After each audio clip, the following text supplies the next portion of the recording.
Hola a todos, bienvenidos a este curso de astrología online. Empezamos el segundo nivel, estoy muy emocionada de que nos acompañen.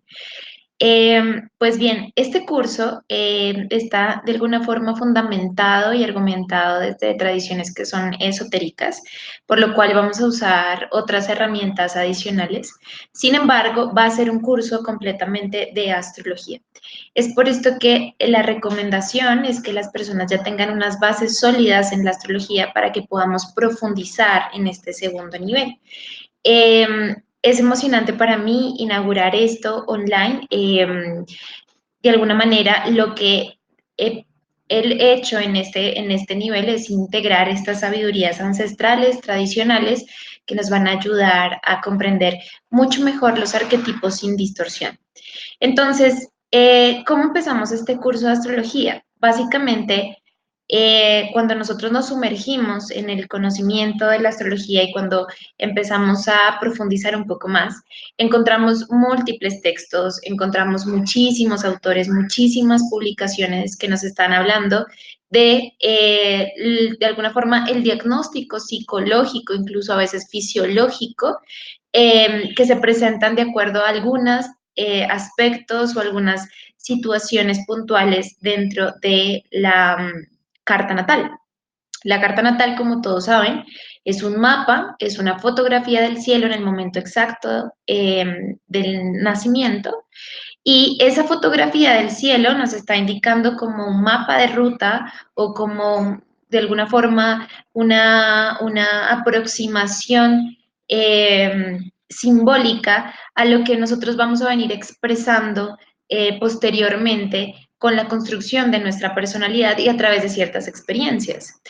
La astrología tradicional entonces se queda de alguna forma un poco congelada y dice, bueno, si ustedes tienen un aspecto tensionante, si tienen un planeta maléfico, una casa maléfica, si tienen una situación compleja en la carta natal, esto se va a ver expresado ya sea en su entorno, en las experiencias de su vida y de alguna forma vamos a tener que acostumbrarnos a esa tensión o a esa situación negativa que está allí explícita.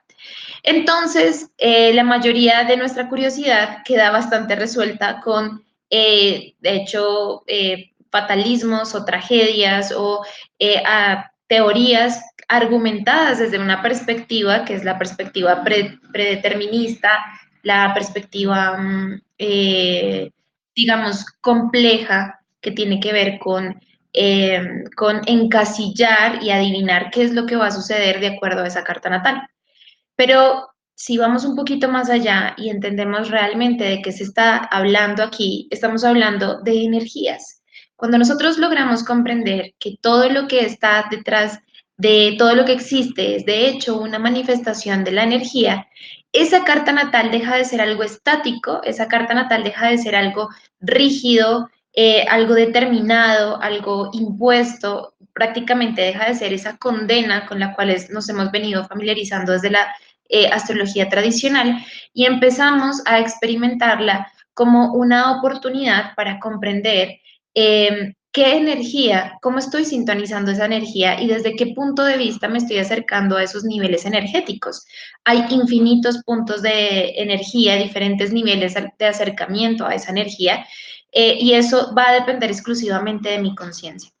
Así que parte de lo que nosotros tenemos que incorporar en nuestra práctica astrológica es el dominio absoluto y completo de los grandes arquetipos de esa energía. Con arquetipo me refiero el principio, a ese principio que es inalterado, a ese principio que incluso está por encima de lo humano y que muchos humanos podemos conectarnos con esos arquetipos.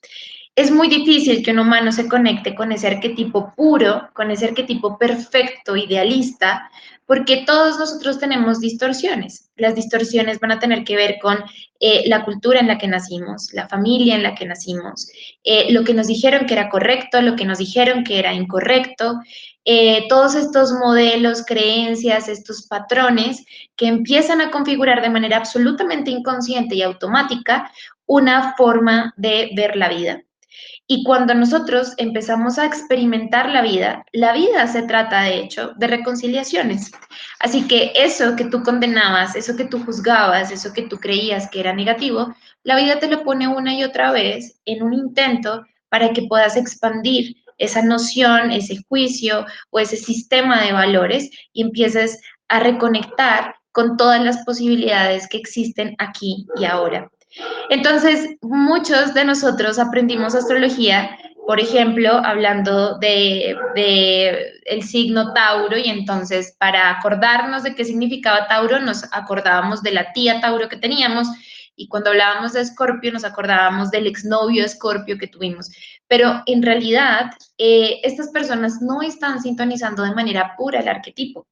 Como ellos tienen sus propios miedos, sus propios complejos, sus inseguridades, sus creencias, todos actuamos a nivel humano como un matiz, como un cierto filtro, donde tamizamos esa información y lo que exponemos son ciertas cosas que dentro de nosotros podemos llegar a exponer. Así que, ¿qué tal un curso dedicado para comprender los arquetipos más altos de los planetas, de los signos zodiacales y de todo el sistema que configura la carta natal, para poder comprender cómo nosotros podemos sanar ese tipo de conexiones y cómo podemos llegar a aspirar a niveles mucho más profundos que ya tenemos incorporados en la carta natal, pero que por religión, por cultura, por tradición nos han dicho que hay que temer o hay que huir o hay que simplemente como evadirse de esa situación. Esto es el nivel 2 del curso de astrología online que estaba ofreciendo en este momento Astronovas, y la intención es prácticamente sanar. Es decir, que vamos a empezar a escoger y a ver la visión de la astrología desde un lado muy esotérico. El esoterismo, que es de hecho una palabra bastante mal concebida, es de hecho llegar a lo invisible, ir traspasar las apariencias y llegar a las causas detrás de esas apariencias para poder encontrar sanación y soluciones que son definitivas. En la medida en que nosotros aprendamos de esas energías puras y sutiles, no conectándonos desde el ejemplo de la tía, de la mamá, del abuelo o del exnovio, que nos hicieron sufrir o nos hicieron recordar el signo de mala manera, aquí empezamos a profundizar en aspectos mucho más conscientes de esa energía y empezamos entonces a entender de herramientas que tenemos a nuestra disposición para decir, claro, aquí puedo sanar. Claro, esto es lo que mi carta natal me quiere decir y lo que yo debería entonces poner en práctica, poner en movimiento, dinamizar, transformar, cambiar. Y de esto es en todo lo que nos vamos a profundizar en este segundo nivel. Esta carta natal entonces deja de ser algo estático, va a empezar a ser algo dinámico. Y parte de lo que quisiera desde el inicio es que nos desidentificáramos un poco de esa carta natal, porque también pueden funcionar como una gran sugestión que no nos deja ir hacia puntos más amplios de nuestra conciencia. Empezar a ver la carta natal no como una imposición o una condena de la vida, sino como la ventana que está describiendo desde qué punto de vista estoy viendo yo la experiencia de la vida. Cada vez que yo veo una carta natal es como si me asomara a la ventana de alguien más y dijera, uy, sí, tú vas a ver el mundo de esta manera. Describo el mundo de la otra persona porque simplemente voy a ver por esa ventanita y al ver por esa ventanita encuentro muchos detalles. Pero no nos quedemos en una mera descripción, podemos ir más allá. Es por esto que este curso de astrología incluso te funcionará si sabes o no cuál es tu carta natal. Eso es lo de menos. Aquí trabajaremos todas las herramientas que posee la conciencia, cómo las usamos, cómo las combinamos, cómo se empiezan a movilizar, cuál es, digamos, la causa detrás de esa movilización que debemos entender de nuestras edades básicas, de nuestros ciclos, de nuestras crisis, de nuestros momentos cumbre y cómo aprovechar toda esa energía para generar aún más expansión. Para eso usaremos entonces varios métodos, usaremos la mitología, usaremos también la cábala hermética, que ya les explicaré de qué se trata, el tarot, que es una de las herramientas más importantes que he aprendido a lo largo de mi carrera profesional, que me ha ayudado mucho a reconectar con esos arquetipos principales. Lo que el tarot y la cábala nos ofrecen es una visión muchísimo más honda de lo que la astrología tradicional ha dicho de los planetas y los signos zodiacales. Esto además es una tradición oral, es decir, de boca a oído. Probablemente no la encontrarán en internet, no la encontrarán en muchas publicaciones, porque esto ha sido una tradición que se ha mantenido viva gracias a la enseñanza y el discipulado constante. Mi maestro me lo ha transmitido a mí y ahora yo se lo transmito a ustedes desde la perspectiva astrológica, y es por esto que mucha de la información que manejaremos en este curso es probable que no la encuentren publicada aún. Habrán autores que son importantes y que en su momento hablaremos de ellos, pero sin embargo sigue siendo una tradición que está muy protegida, y protegida no porque alguien esté tratando de protegerla, sino porque son pocas las personas que tienen una conciencia lista para superar la superstición, la adivinación, la predestinación y encargarse de sus propias herramientas para usarlas creando la vida que quieren crear. Esta es como la puerta o el enigma de la puerta del ingreso. O sea, las personas podrán ingresar a este conocimiento solo si están dispuestas a transformar su visión y a empoderarse y a usar sus propios recursos para abrir las puertas de otro tipo de experiencia.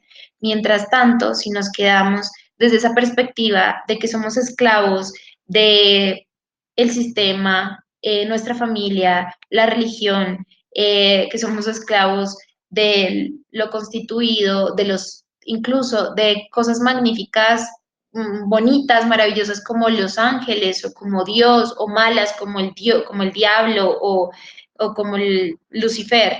Mientras nosotros sigamos poniendo el poder fuera, ya sea en el jefe, en el pareja, en los hijos, en lo que comemos, en lo que leemos, en lo que, en el dinero que tenemos, todo ese tipo de cosas que usualmente lo solemos hacer, estamos perdiendo la capacidad de reconectar con los poderes internos, que de hecho están ávidos para, de alguna forma, mostrarse, para abrirnos las puertas a algo mucho más magnífico. Y esto es la astrología esotérica. Va un paso más allá para que nos enseñe cómo funcionan todas estas herramientas y todos, sin importar la fecha, la hora y el lugar de nacimiento, empecemos a usar de manera proactiva. Así que, bueno, iniciemos. Vamos a iniciar entonces con con esta primera clase del primer módulo. Y aquí entonces les traigo unas diapositivas para que podamos de alguna forma aclararnos.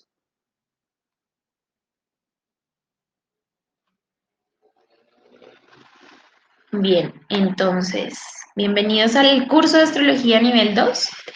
Este curso es completamente online. Ustedes podrán formular sus preguntas en vivo todos los martes de 5 a 6 de la tarde y podrán ver la grabación de esta clase cuantas veces quieran en el momento en que ustedes deseen, porque se envía directamente a su email para que la puedan descargar y tenerla prácticamente por el resto de su vida, si lo quieren volver a hacer repetidas veces.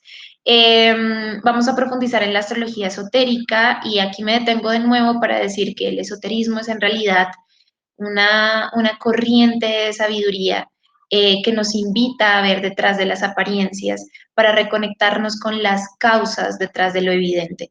Eso es el esoterismo. Mientras tanto, el exoterismo es lo que es evidente, lo que es contundente, lo que es visible, lo que es aparente. Esotérico también tendría un sinónimo que sería como lo simbólico, es decir, también sería astrología simbólica. Ver los símbolos, las causas detrás de lo evidente para entender, bueno, cuál es el gran aprendizaje de la vida. Nosotros nos quedamos usualmente con las formas y olvidamos la causa, y en la causa está todo tipo de solución. Empecemos entonces con este primer módulo, la primera clase, que es Introducción a los componentes esotéricos. Lo que vamos a hacer es poner en orden qué herramientas vamos a usar y cómo las vamos a usar, de dónde vienen. Vamos a, de alguna forma, resolver ciertas dudas respecto a esas herramientas puntuales, y así vamos a poder ir ahondando. En la página web www.astronovas.com encuentran el programa de este segundo nivel. Vamos a ir recorriendo a lo largo de este año y del siguiente año, durante 10 meses, todo ese programa. Pero de manera básica, les digo que los primeros módulos van a ser entender el arquetipo óptimo, más puro, más claro de los planetas, sobre todo. Empezaremos con los transpersonales Urano, Neptuno y Plutón. Seguiremos con los planetas personales, yendo desde una disposición que tiene que ver con la disposición del árbol de la vida. Más adelante les hablaré de él. Y así iremos ahondando en cada uno de los arquetipos planetarios. ¿Por qué? Los planetas en jerarquía astrológica son los más importantes. Ellos son los actores de nuestra conciencia, son como las especializaciones de esa conciencia única. Cada uno tiene un rol y cada uno tiene una función puntual. Eh, Así que ellos se van a ir desarrollando dentro de nosotros. Cada uno de nosotros tenemos esos personajes supremamente claros y depende de los diálogos que vendrían a ser los aspectos planetarios.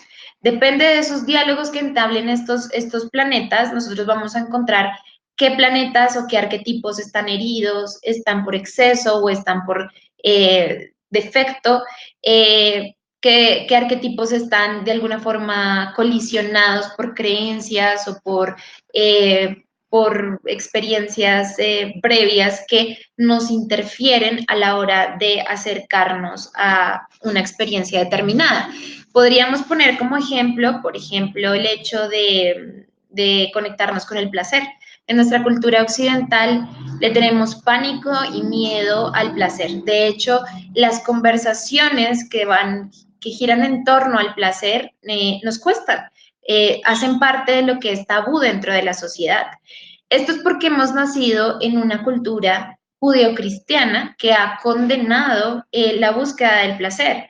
Prácticamente la religión judeocristiana, sin que ni siquiera alguien pertenezca o no pertenezca, esto no interesa, tiene que ver con la historia colectiva del occidental, ha implicado el castigo del placer para poder potenciar, por ejemplo, la idea del sacrificio, el sacrificio para encontrar y entrar en contacto con lo divino.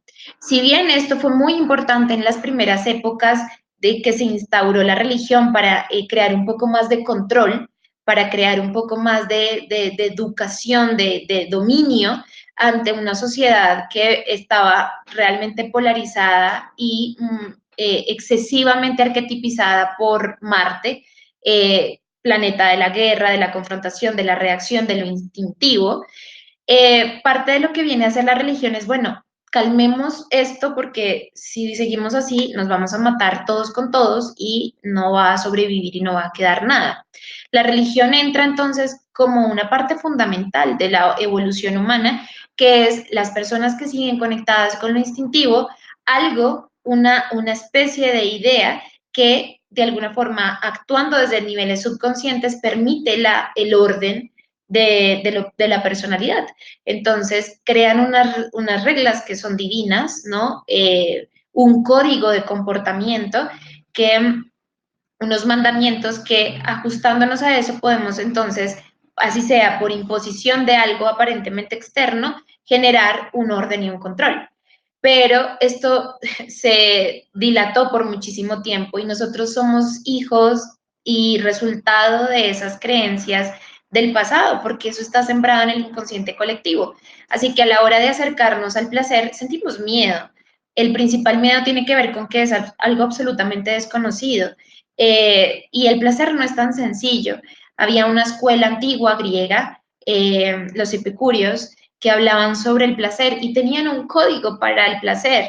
Es decir, habían unas ciertas normas para que eso fuera placentero. También se les llamaron los hedonistas. Eran los antagónicos o los opuestos a los estoicos, que eran los de aguantar o de alguna forma crear una personalidad sólida, fuerte para resistir el devenir de la vida, lo que pudiera llegar a suceder, creando una cierta sensación de desapego a todo tipo de placer para simplemente poder lidiar con lo que viniera. Pero el hedonismo era totalmente opuesto, era entrar en contacto con el placer. Sin embargo, había un código del placer. porque si no hay un código para el placer, si no hay un límite para el placer, aquí podríamos hablar de este gran arquetipo como lo es Saturno. Si no se combina Venus con Saturno, nosotros lo que hacemos es caer en una especie de Venus descontrolada, lo cual el placer es todo menos el descontrol. Por ejemplo, podemos descansar y en un cierto límite el descanso es absolutamente importante y crucial, pero si nos extendemos en ese descanso, que podría convertirse en una pereza, ya de hecho nuestro cuerpo no lo disfruta igual.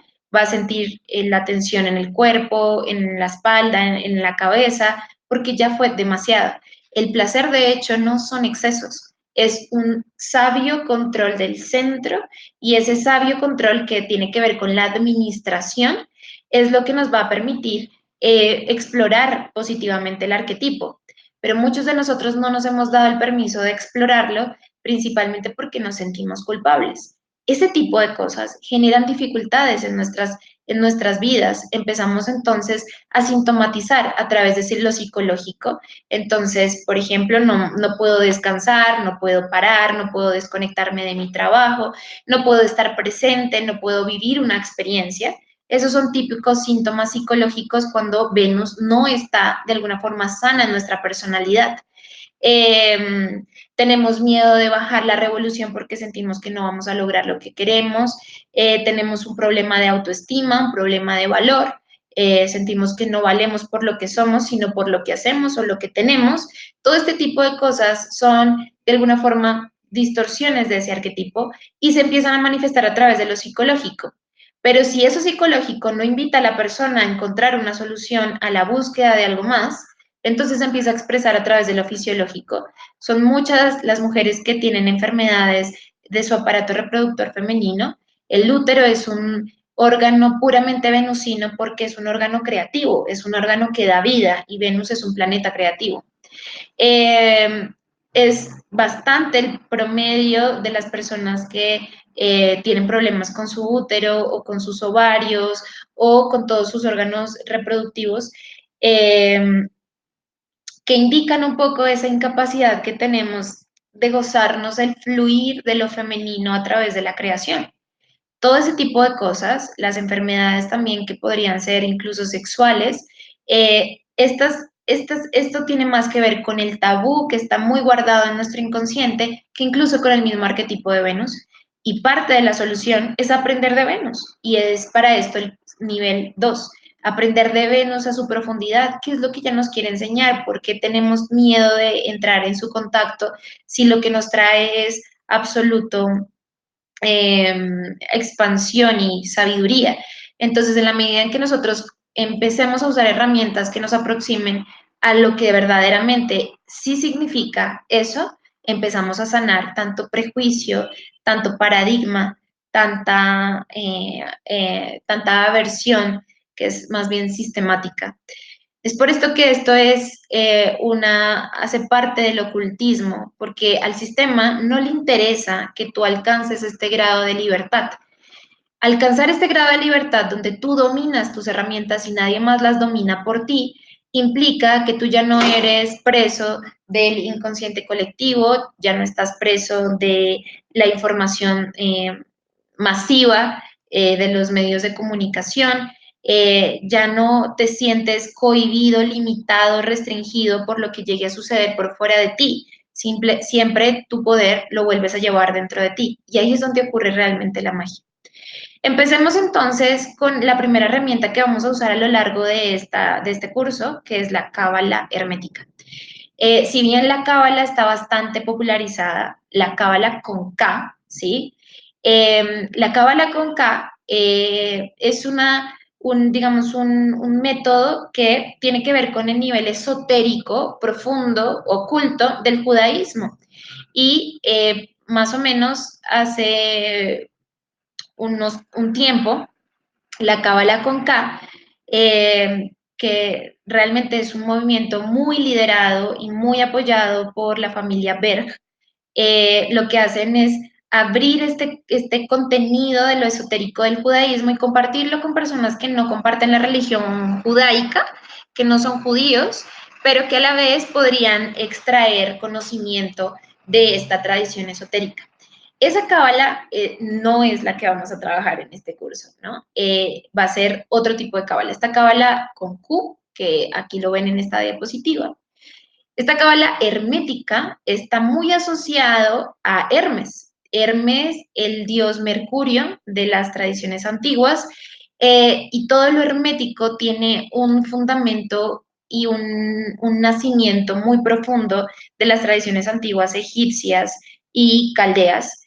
Eh, entonces, la cábala empieza a ser es como un compendio. Aparece en el 415, 450 a.C. en el litoral oriental del Mediterráneo y recoge influencias del mundo caldeo, que es de hecho el más antiguo de todos. Eh, la antigua Caldea se ubicó entre el Tigris y el Éufrates en la Mesopotamia. Mesopotamia significa meso, eh, pótamos, que es entre dos ríos, ¿no? Entre ríos. Eh, Meso significa la mitad y Pótamo significa los ríos. Entonces, Mesopotamia es esa llanura que se ubica entre dos ríos, el Tigris y el Éufrates. Éufrates significa algo así como delicias y Tigris significa como tigre o velocidad o flecha, porque es muy rápido, ese río Tigris es muy rápido. Dentro de esos dos está la Mesopotamia y ahí existieron de hecho infinitas culturas porque era un valle muy fértil en medio de muchos desiertos y en ese valle fértil, en medio de muchos desiertos, pues era ambiciada, codiciada por muchísimas tribus. Pero a diferencia de Egipto, no tenía una barrera que los protegiera, estaba como al alcance de cualquier tribu. Así que llegaba una tribu y destruía la anterior, y luego llegaba otra y destruía esa, y luego volvía a llegar la anterior que había llegado, y es como un sándwich de tribus dentro de esa misma región. Pero la más antigua es los caldeos, y la razón por la que los caldeos son tan importantes es porque ellos inventan o crean desde ese momento el modelo mental de la astrología.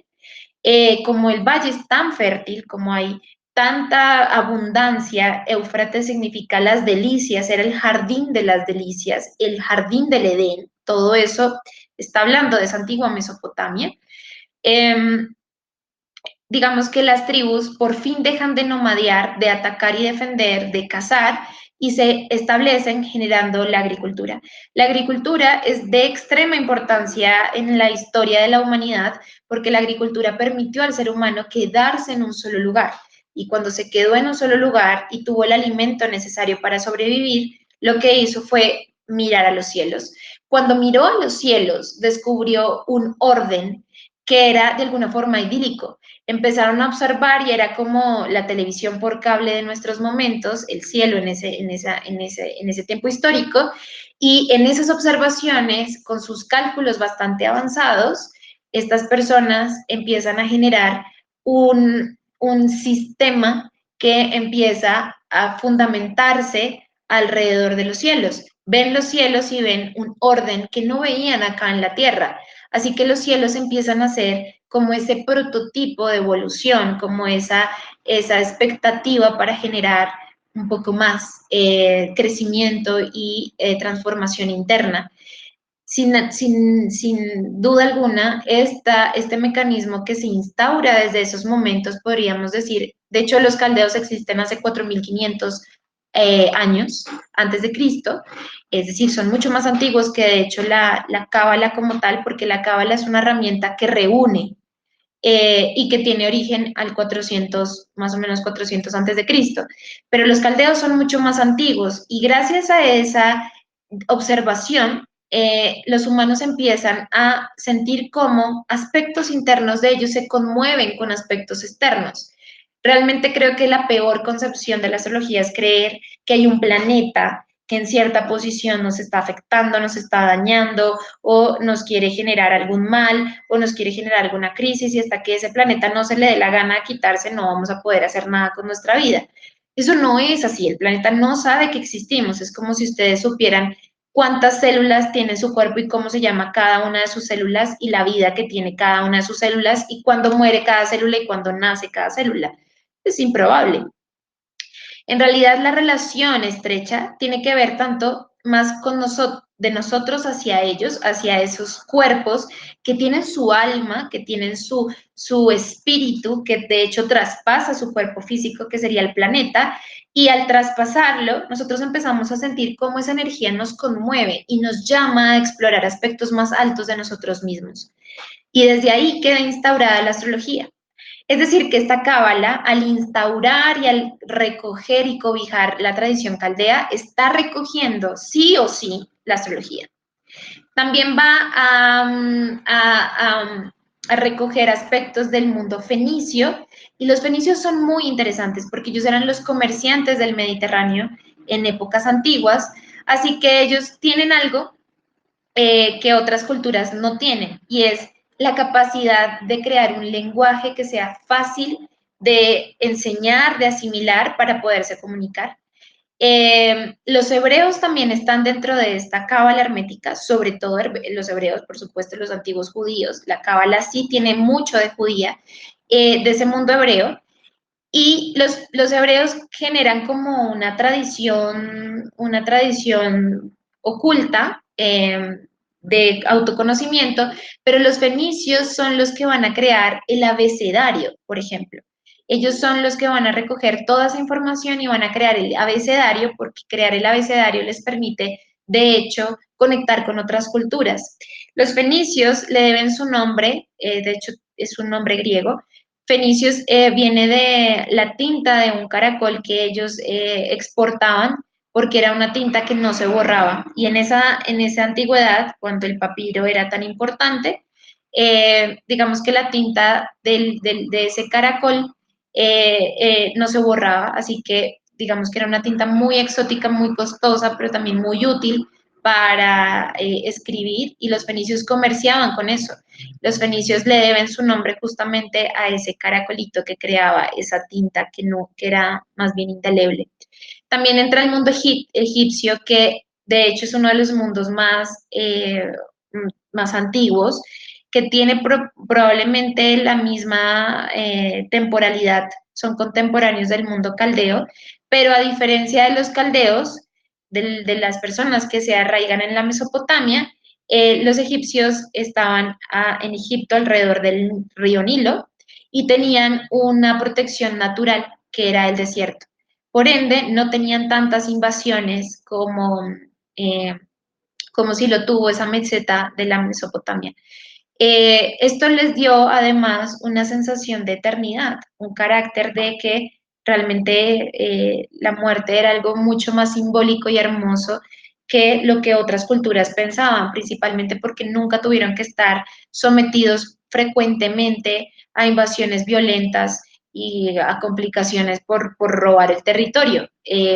Muy posterior al imperio egipcio, que aparecen amenazas probables, pero viven mucho tiempo protegidos, custodiados, donde simplemente están ellos con ellos mismos, y la verdad es que aprenden a gobernarse a sí mismos de una manera que hace que el imperio egipcio haya sido extremadamente largo en comparación con otros.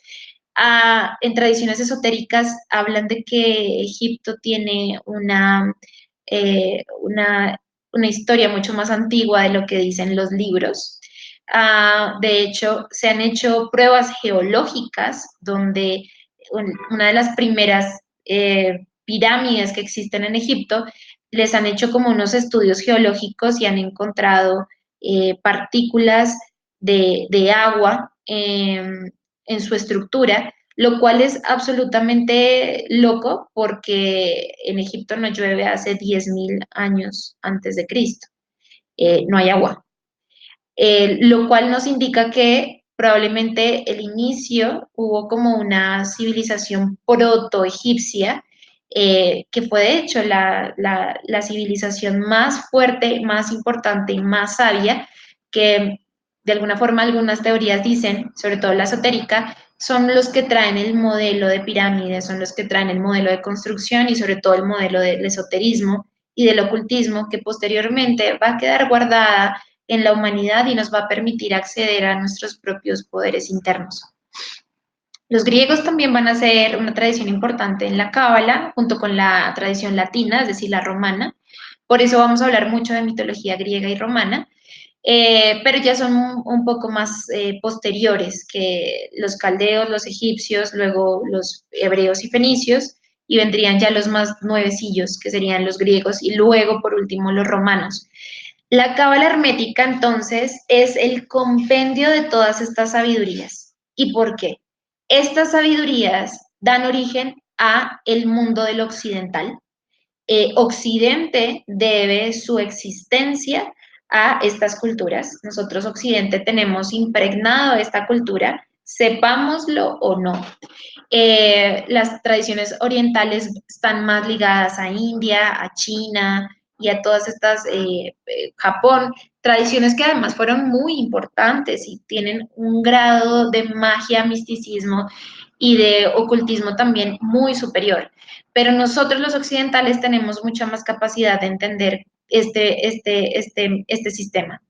Y eso es la cábala hermética. Es hermética porque, de hecho, no solamente porque viene de Hermes, ¿no? De una tradición egipcia, sino que hermética también tiene que ver con un contenido que está sellado y que no es para todos. Aquí, por ejemplo, podemos ver un mapa donde es un mapa un poco antiguo, eh, donde vemos un poco este litoral oriental del Mediterráneo, es decir, nos ubicamos prácticamente eh, desde esta zona. Esta zona es la que vamos a estudiar. Encontramos principalmente a Egipto, ¿no? Eh, que es el que les digo, se hace alrededor del Nilo y que tiene una protección natural que hace que no les invadan durante muchísimo tiempo. Es decir, Egipto se convierte en una cultura profunda, altamente esotérica, con unos niveles de gobierno y unos niveles de civilización muchísimo más superiores a lo que podríamos reconocer de contemporáneas, de culturas contemporáneas, incluso de culturas actuales. Los egipcios eran mucho más evolucionados de lo que somos probablemente en nuestra cultura actual, pero era porque tenían la capacidad de concentrarse en esos temas profundos del ser porque no tenían amenazas. De hecho, Egipto nunca se caracterizó por tener un cuerpo de defensa muy positivo. Ya, de hecho, fue en grados posteriores del imperio con faraones que puntualmente crearon el cuerpo militar para defender Egipto cuando ya había peligro de invasión por parte de los hititas, pero no era algo que fuera muy usual, por ende ellos no tenían el gran cuerpo militar. Egipto no es una tradición guerrera, no como lo fue Roma, que su fundamento fue la conquista y la expansión. Así que si bien Egipto sobrevive por mucho tiempo, no lo hace a través de un arquetipo de guerra, lo hace a través de un arquetipo de profundidad y ocultismo. Y es por eso que Egipto es tan importante de incorporar en estas tradiciones antiguas. Luego acá vamos a encontrar por este sector a los pueblos fenicios y a los pueblos hebreos. Los fenicios estaban ubicados justo aquí, y eran los que tenían salida al mar Mediterráneo, por ende eran los grandes comerciantes justo acá. Pero los hebreos eran un pueblo de desierto, se ubicaban justo aquí al lado de los pueblos fenicios, y al ubicarse aquí al lado, ellos eran también una tradición un poco más guardada, un poco más cerrada, con unas costumbres aparte muy rígidas. Los judíos, de hecho, tienen costumbres que son muy radicales, porque de eso dependía su supervivencia, su existir. Eh, eh, Todas estas, digamos, toda esta técnica cultural judía lo hicieron de hecho, para poder acoplarse en ambientes tan hostiles como el desierto, y era un pueblo prácticamente de pastores, más que nada. Eh, y digamos, lo que ahora los judíos tienen como costumbre muy radical, en realidad en ese momento era necesario para poder sobrevivir y era de hecho un pueblo muy inteligente, en sus costumbres para la supervivencia. Tenían unas costumbres y unos hábitos que les permitieron sobrevivir a muchas cosas, incluyendo la peste negra, que acaba un tercio de la población europea, y a ellos no, porque ellos eran limpios. Prácticamente esa era realmente la diferencia con los europeos. Eso también los hace ser una tradición muy antigua, que todavía tiene un gran dominio en el mundo. Son grandes cantidades de la religión, personas que profesan la tradición judía y siguen siendo una parte fundamental del desarrollo de lo humano. Pero de hecho son culturas bastante antiguas, mucho más que la cristiana, por ejemplo. Los judíos son mucho más antiguos que los cristianos. Y luego aquí es donde encontramos a Babilonia y a Siria. Justo aquí esto tiene que ver con la Mesopotamia. Este valle que encontramos dentro del medio de los dos ríos. Van a existir los babilonios son posteriores a los caldeos, pero todos están en esa misma región. Llegan los caldeos, los asirios, los, los,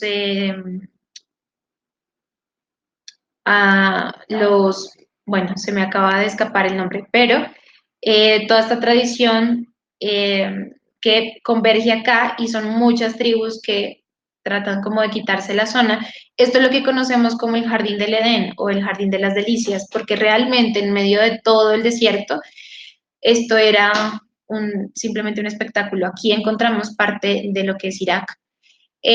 Por supuesto, Grecia, que en ese momento no era como lo conocemos ahora Grecia, de hecho era un montón de estados pequeños que de hecho estaban en conflicto entre ellos. Y por supuesto Roma posteriormente, aquí en Italia. Todas estas tradiciones van a ser las más importantes a tener en cuenta. Esto es lo que es la cábala hermética, una unión de muchas tradiciones. Aquí tengo unas palabras de Gareth Knight que nos habla acerca de la cábala y que resume mucho mejor que yo de qué se trata esto. La tradición de los misterios occidentales toma sus fuentes principales de la sabiduría de las culturas que se asentaron alrededor del Mediterráneo, Europa y Medio Oriente. De esta manera obtenemos una fusión de las tradiciones egipcia, griega, celta, nórdica, musulmana, judía y cristiana. Cada una de estas es en sí misma un camino hacia el autoconocimiento. Los misterios occidentales establecen las técnicas propias de desenvolvimiento espiritual para los pueblos de Occidente, de la misma manera que existen las tradiciones orientales del Tíbet y la India, en China, o las de los pueblos indígenas de América o África. Toda verdadera tradición revela los misterios de la creación y de la posición del hombre en el esquema cósmico, por lo que todas son absolutamente válidas. Sin embargo, la occidental es aquella que se adapta de una manera más fácil a nuestra herencia racial y cultural.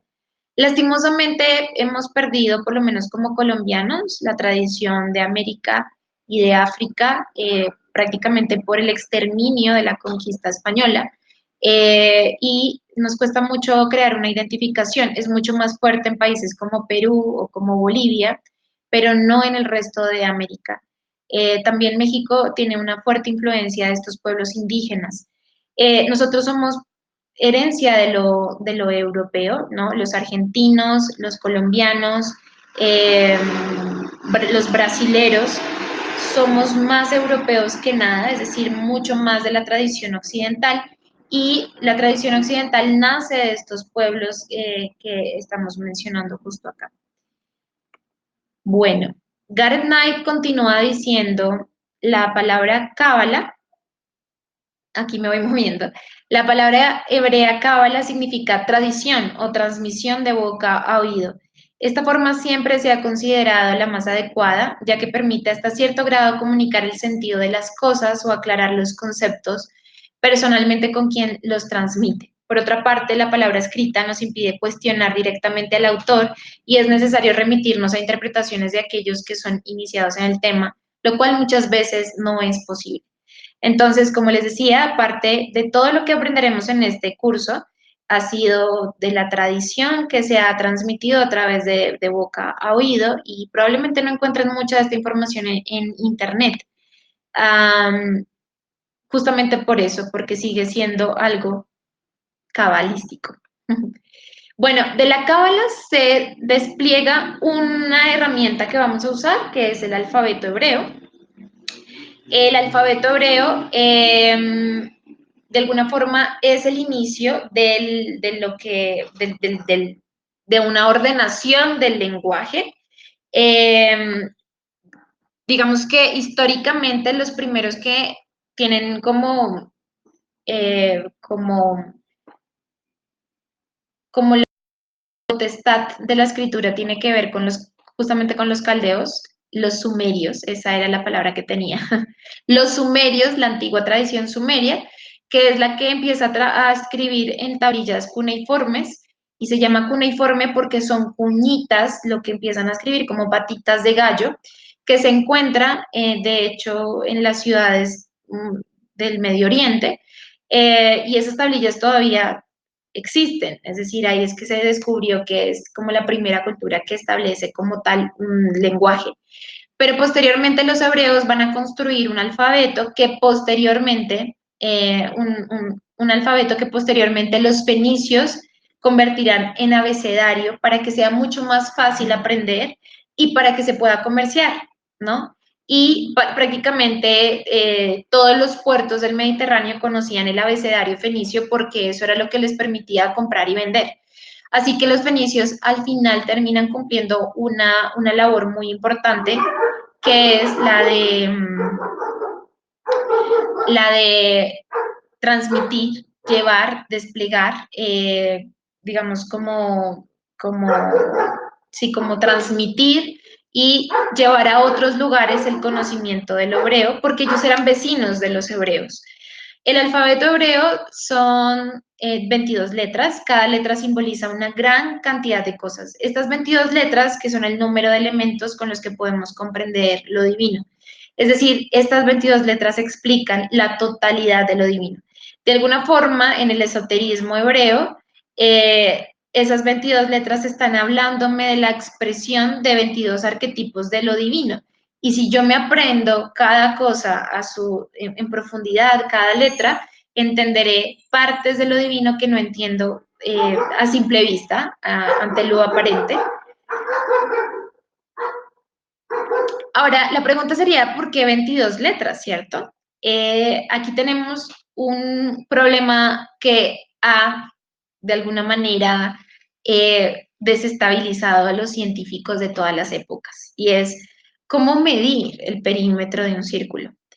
Para medir el perímetro de un círculo, uno tiene que incorporar un número irracional, que es pi, y como pi es un número irracional, es por eso que nosotros nunca tendremos un número exacto de perímetro de un círculo. La razón es porque el perímetro del círculo tiene infinitos puntos, entonces no podemos decir tiene 15, tiene 623 o 1.244.532 puntos.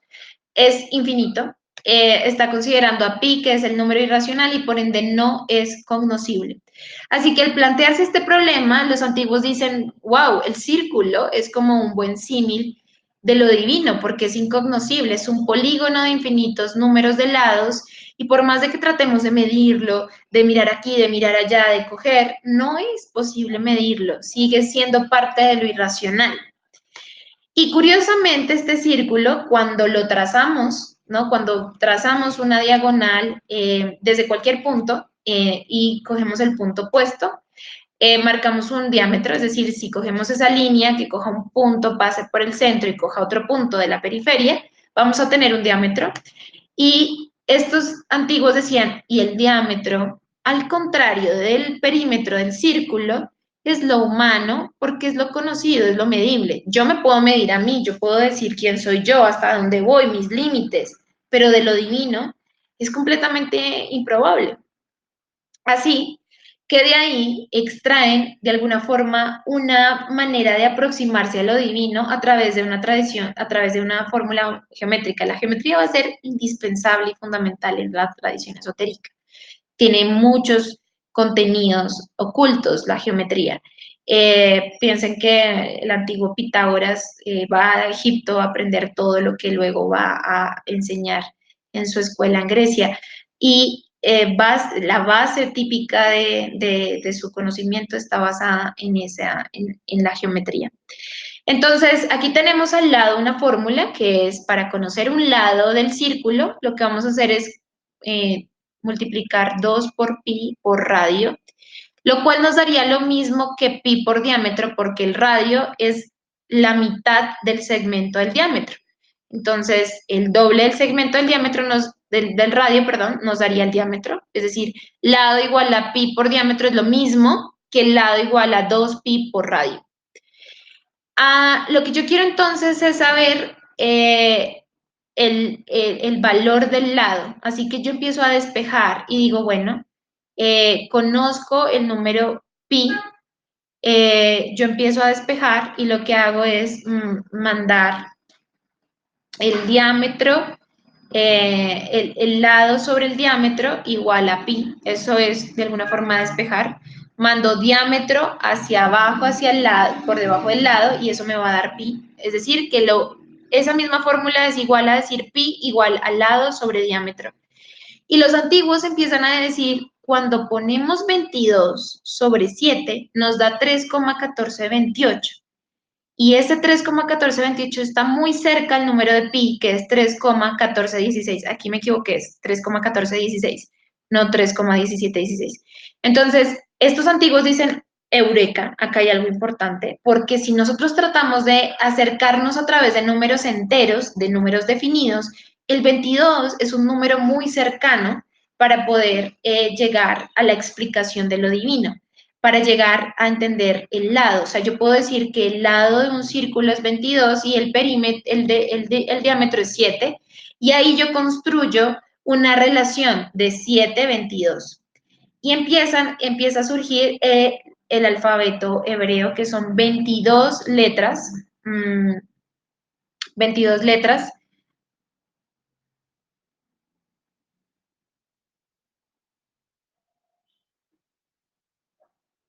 Bueno, acá este diagrama cuenta las letras también que son finales y por eso salen más que 22. Pero en realidad son 22 letras. Y lo curioso además es que estas 22 letras también tenían un significado numérico. Entonces no solamente tienen un significado literal, ¿no? O sea, por ejemplo, Aleph significa buey, Bet significa casa, Gimel significa camello, Dalet significa puerta. No solamente tienen un significado literal, que además va a traer un montón de contenidos ocultos y esotéricos, sino que además tienen un número y este número les servía para hacer cuentas porque ellos no manejaban números separados a su alfabeto. Es decir, que cada palabra hebrea escrita en hebrea va a tener un valor y va a tener relación con otras palabras de ese mismo valor. A eso se le conoce como gematría. Sacar el valor de las palabras hebreas y compararlos.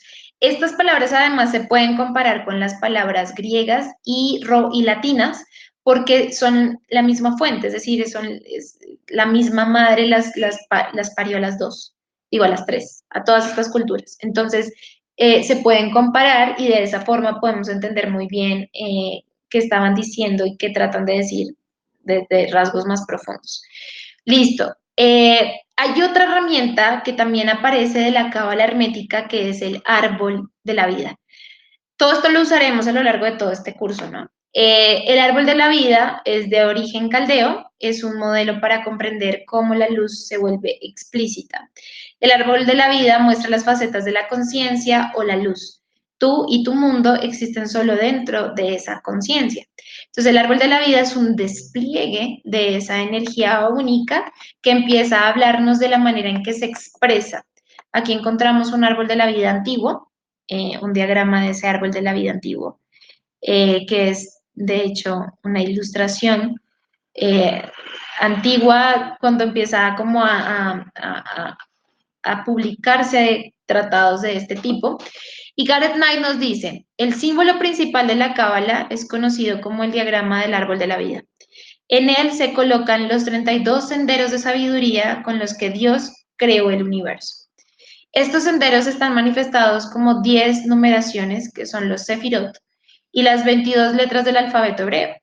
Los cabalistas definen a estos 32 senderos como diferentes estados de conciencia y los asocian con las 32 veces que se menciona a Dios en el proceso de creación del primer capítulo del Génesis, donde cada uno de los senderos sirve para delinear y definir un aspecto particular de la creación. Por otra parte, al hombre se le considera un microcosmos conteniendo una relación directa con estas fuerzas de la creación. Entonces, estudiar el árbol de la vida es estudiar un diagrama que nos ayuda a entender cómo está operando el macrocosmos y por ende va a estar totalmente relacionado para conocer nuestro microcosmos. Esto es lo que nos va a enseñar qué poderes tenemos. Eh, como lo dice Gareth, son 32 estados de conciencia diferentes y a través de esos 32 estados de conciencia creamos, la luz crea el mundo. Ahora, nosotros somos herederos totales de ese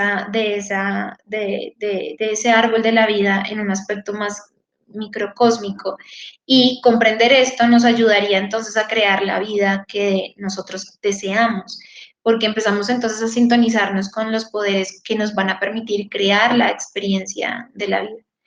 Por supuesto, esto más allá de una teoría que podría ser bonita y hasta de alguna forma curiosa, que tiene mucho que ver con la historia y con la magia del oculto, de lo esotérico. Se trata de un sistema para poner a prueba. Prácticamente hablaremos de teoría en este nivel 2, pero el éxito de este nivel 2 estará en poner en práctica cada día, en cada momento que podamos, estas herramientas para ir transformando nuestra vida y que seamos nosotros los que decimos, sí, funciona. O sea, soy yo una de las personas que han experimentado el éxito a través de este mecanismo. Y de eso se trata.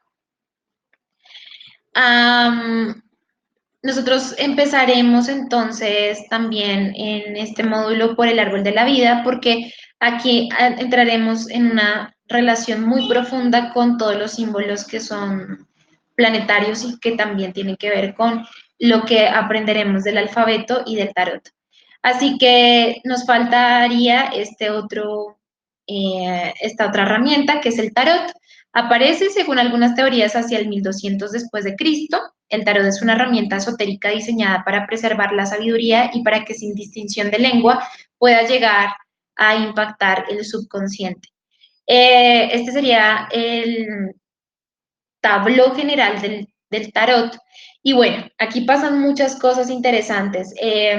Si se dan cuenta, 1200 después de Cristo no es un momento muy anterior, es decir, fue hace relativamente poco. Sin embargo, hay muchas teorías alrededor de el origen del tarot. Muchos han dicho que el origen del tarot es egipcio y hay algunos autores que hablan de que no es egipcio. En Egipto no existió ninguna prueba histórica que hayan existido tarots o barajas de este tipo. Sin embargo, tiene que ver con que más o menos hacia el siglo XIX, con todo este boom del descubrimiento arqueológico y de las investigaciones. De hecho, es en el siglo XIX que Occidente empieza a tener todo este registro histórico que, si bien ha influenciado totalmente nuestra cultura, no tenía conocimiento de este oriente del Mediterráneo. Es en el XIX que se despierta el boom de la arqueología y todos los ingleses franceses se van a, más o menos, desenterrar todo lo que quedaba eh, eh, como, como aspectos históricos del origen de las civilizaciones. Y bueno, además terminan como de alguna forma raptando todos esas grandes joyas que hablan del origen de la civilización misma. En ese momento aparece un personaje importantísimo en la historia que es Napoleón y él lo que hace es encabezar una expedición científica hacia Egipto. Si bien parte de su intención era política y militar, lograr ganar a Egipto y quitarle a Egipto de los ingleses, pierde la guerra, pero a diferencia de los ingleses, la expedición de Napoleón lleva a un montón de científicos y eruditos franceses a investigar lo que había en Egipto. Se lleva a grandes dibujantes que son, de hecho, los primeros que van a entrar en contacto con estas grandes maravillas históricas y a dibujar para luego, eso luego va a llegar a Francia y luego va a llegar a Europa y la gente va a decir, no puedo creer que esto exista allá al otro lado del charco, al otro lado del mundo. Y así es donde el mundo se empieza a abrir a todo este contenido. Por supuesto, llegan con un montón de cosas egipcias, ¿no? Con bustos, con frescos, con obeliscos, bueno, una gran cantidad de cosas. Pierden la guerra, pero llegan con una gran mercancía. Y si bien la mayoría de las cosas la roban, se las roban los ingleses a los franceses, todos ellos habían hecho copias de lo que habían encontrado. Entonces, en Francia, en el siglo XIX, empieza un boom por lo egipcio. Todo era egipcio. Las mujeres querían parecer egipcias. Mejor dicho, fue el boom del momento. Egipto volvió a nacer de las cenizas, se volvió otra vez inmortal en esos tiempos. Y la baraja, que había sido, de hecho, un sistema que se configura en el 1200 en Marruecos, en Fez, empiezan a ponerle caracteres egipcios. Entonces le empiezan a poner los dioses egipcios, Isis, Tot, Osiris, Horus, en las barajas tradicionales y empiezan de nuevo a movilizar esas barajas. Pareciera que de ahí se origina esa idea de que el tarot nace en Egipto, pero hay autores que siguen diciendo que esto no es tan así. Sin embargo, no me atrevo a decir nada, simplemente les comunico las diferentes versiones porque son teorías, ¿no? No sabemos muy bien el origen del tarot. Sin embargo, Gareth Knight dice que después de la destrucción de la escuela de Alejandría, los maestros de sabiduría se dispersaron en busca de un nuevo lugar donde pudiera brillar el faro de la luz de la verdad. El lugar que encontraron fue la ciudad de Fez, al norte de África, en lo que hoy es Marruecos. Son sabios de muchas partes del mundo que de hecho no comparten el idioma y deciden hacer un dispositivo pictográfico con muchísimos símbolos que impactan el subconsciente y que despiertan el conocimiento desde lo profundo eh, para unificar la sabiduría y que sin importar si comparten la cultura o el lenguaje, esto sea una manera de unificar la sabiduría.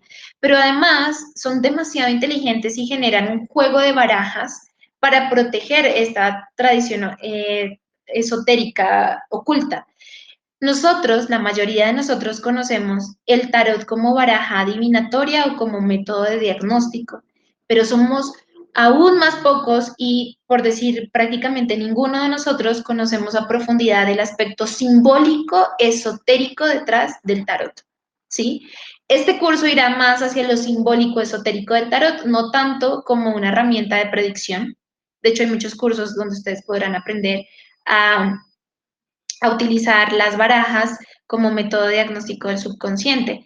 Pero lo que pasa es que estas claves están diseñadas bajo una plantilla geométrica, bajo una escala de color, bajo una disposición y bajo unas figuras además que impactan el subconsciente y cuando la razón ya no puede llegar a más, este dispositivo es un dispositivo de investigación donde uno extrae aún más información y aún más conocimiento porque se despierta de la sabiduría que está guardada en los registros que todos compartimos del subconsciente. Así que de verdad que tiene una inteligencia o que tiene una disposición simbólica mucho más rica de lo que creemos y que va mucho más allá de simplemente predecir el futuro o extraer información del subconsciente que es oculta. Y esto tiene que ver con su genialidad. Al convertirlo en una baraja, las personas jugaban con esas barajas, echaban las cartas y protegen la información. Es gracias a esto que el tarot ha sobrevivido a lo largo de todo este tiempo, ha sido tan popular a lo largo de todos los años y aún así sigue siendo oculto, porque si bien tú puedes llegar a tener una baraja, leer las cartas, echar las cartas, ¿no? Diagnosticar con las cartas, son muy pocos los que conocen el símbolo o la información oculta detrás de esas barajas. Así que sigue siendo un método oculto muy impresionante que además ha sobrevivido a través de guardar el encanto que todos tienen de, ay, yo quiero mi baraja. El hecho de tener una baraja no significa comprender el símbolo oculto. Para eso hay que iniciarnos en las bases de los símbolos y empezar un trabajo de pulir un poco el subconsciente para que la información que salga sea información profunda y verídica y no información del inconsciente colectivo. Um, Gareth Knight nos continúa diciendo que con el objetivo de preservar la sabiduría ancestral, varios adeptos se reunieron en esta ciudad. No debía suceder de nuevo la casi destrucción del conocimiento sagrado. Para ello idearon un libro de imágenes simbólicas que pudieran contener toda la sabiduría humana y divina, tomando como marco de referencia la sabiduría ancestral incorporada en la Cábala y con la idea de que una imagen puede transmitir conocimiento a los niveles profundos de la psique, surge el tarot. Su introducción se realizó en las cortes europeas como una herramienta de enseñanza para los nobles, muchos de los cuales no sabían leer o escribir, por medio de la cual se mostraban los principios morales, éticos y psicológicos básicos que debían expresar todo noble a sus súbditos.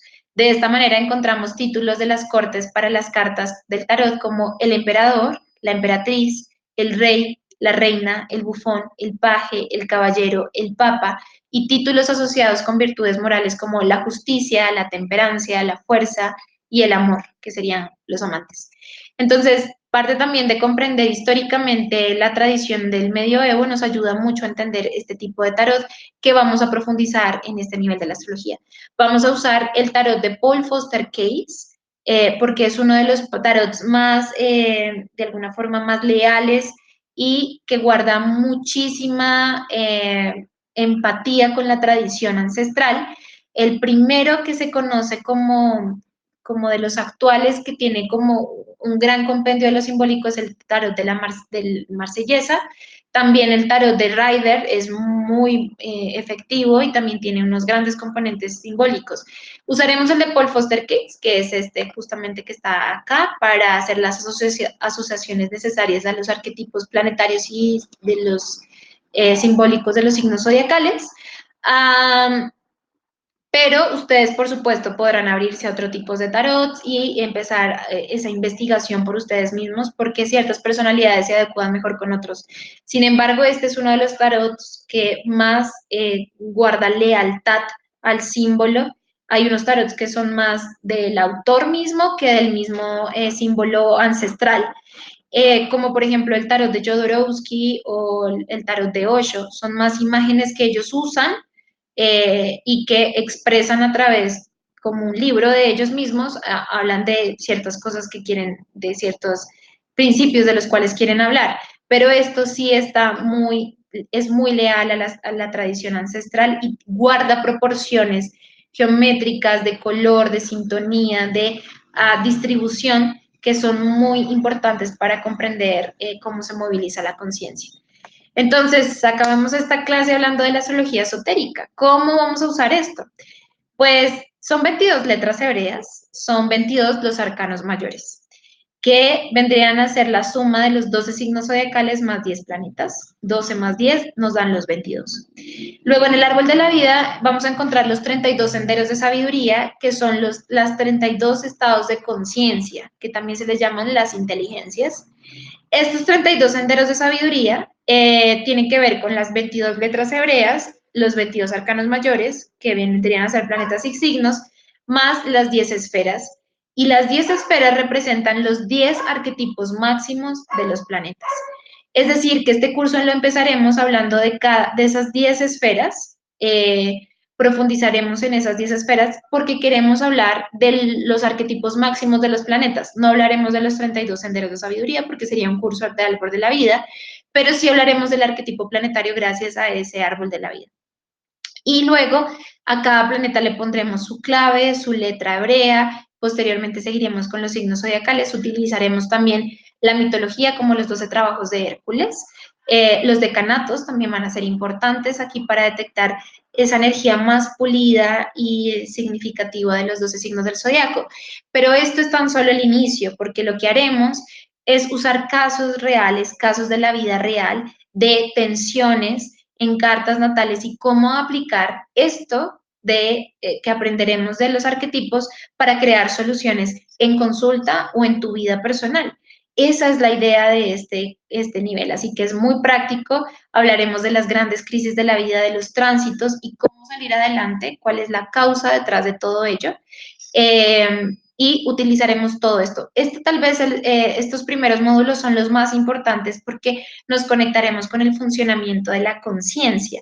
Y al conectarnos con el funcionamiento de la conciencia es que podremos dar soluciones y podremos alcanzar otra perspectiva a esa carta natal. Así que si ustedes, por ejemplo, ya conocen de astrología y quieren un poquito más de entrenamiento para como generar un poco más de confianza, este curso es perfecto porque vamos a entrar en prácticas, sobre todo con aspectos planetarios, con edades cruciales, sí, con situaciones o, por ejemplo, cartas que tienen exceso de signos zodiacales y que les cuesta encontrar como el balance. Todo eso lo veremos en todo este segundo nivel. Si quieren, pueden descargar el programa en www.astronomas.com y bueno, me cuentan cómo van con el curso. Vamos a dejar hasta aquí esta clase. Muchísimas gracias a todos por acompañarme. Recuerden que ustedes podrán ingresar a este curso siempre que ustedes lo quieran porque las clases quedan grabadas y podrán consultarlas en cualquier momento. En www.astronovas.com encuentran toda la información y por lo pronto nos vemos el otro martes en vivo a las 5 de la tarde para seguir hablando de esta maravillosa herramienta. Un abrazo a todos, feliz tarde, nos vemos pronto, chao.